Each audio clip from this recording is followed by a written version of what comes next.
Well, right now I want to bring in Kathy Fettke, the CEO and founder of the Real Worth Network, to talk to us about these changes. Kathy, we've talked about this stuff before here.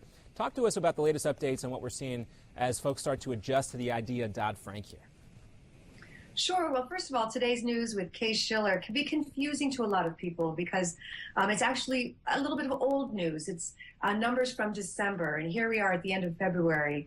And so it's confusing. In fact, in this case, the Case Schiller numbers really had nothing to do with the cold weather because it wasn't as cold in December. We weren't having the freezing temperatures then. When we look at this Case Schiller report today, what we need to pay attention to was that back in December, that's when there was very little inventory, really, really low inventory levels, which then made it difficult for people to find the property that they wanted.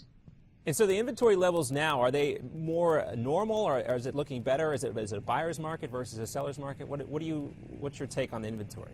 It really depends on the market, but for the most part, it's still very tight inventory in areas where people can afford to buy. In other words, where there are jobs. Of course, there are some parts of the country that are seeing jobs leave and going to other places, so they're going to have a little bit more difficult time in the housing recovery.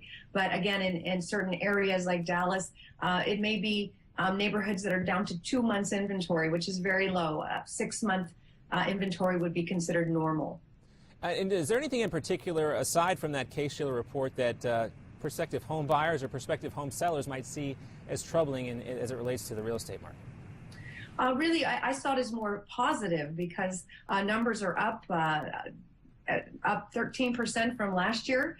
So that's a good sign. It slowed a little in December from November, but what we know is that the housing market is slowing down a little because prices have gone up.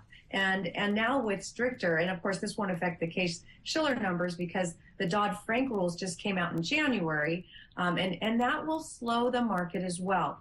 Now, with these new qualified mortgages that are required as a result of the new Dodd-Frank rules, that's not going to have as huge effect as some people think because 92% of the loans that were made last year would still go through with these new rules. So, you know, banks have already been strict. We know that.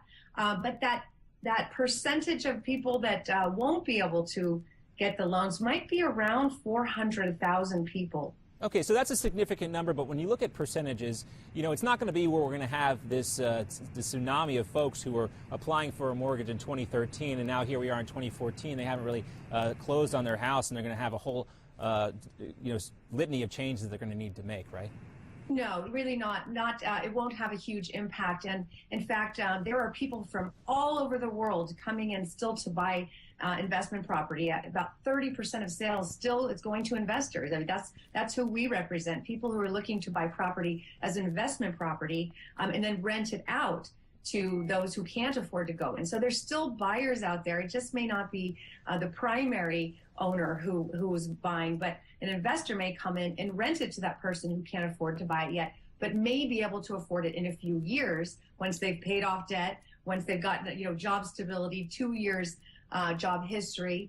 That renter may become a buyer in a couple of years. Now let's take a look at what all this means and some of the information we've discussed here for the construction, the home builders here. According to the National Association of Home Builders, Wells Fargo Housing Index, which tracks builder perceptions of current single-family home sales, the level of potential buyer traffic and sales expectations for the next 6 months are going to continue to slow down. Is that kind of baked in with the information you shared for us, Kathy?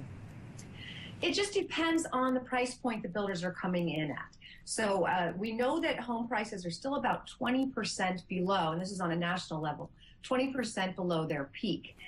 So there's still room there, and builders have got to be able to make these properties affordable.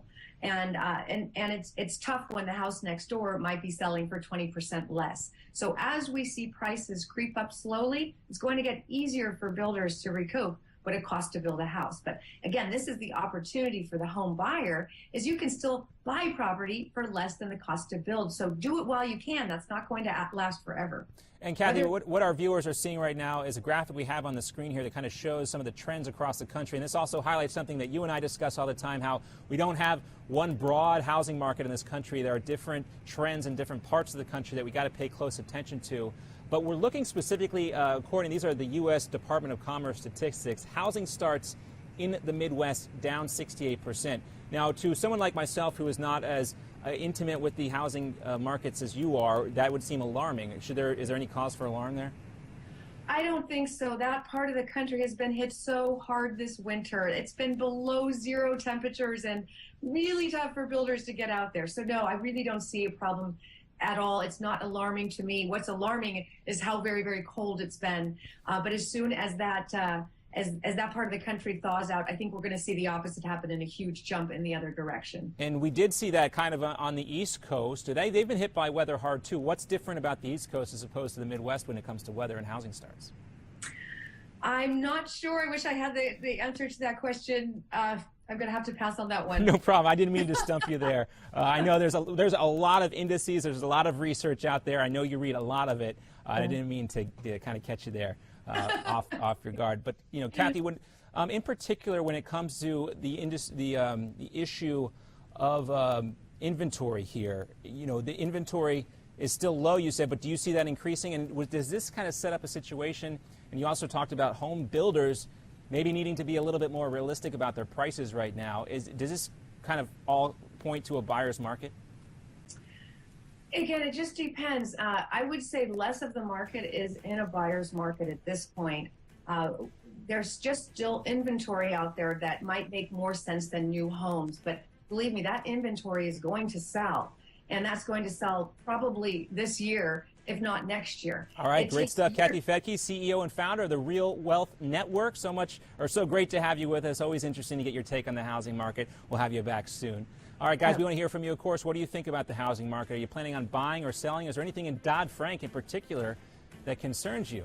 Contact us on social media, JohnB_Newsmax on Twitter or on Facebook, facebook.com/NewsmaxTV. We'll have much more on the show coming up here, including on the president trying to meet on the minimum wage, and we'll talk with Campbell Harvey. Remember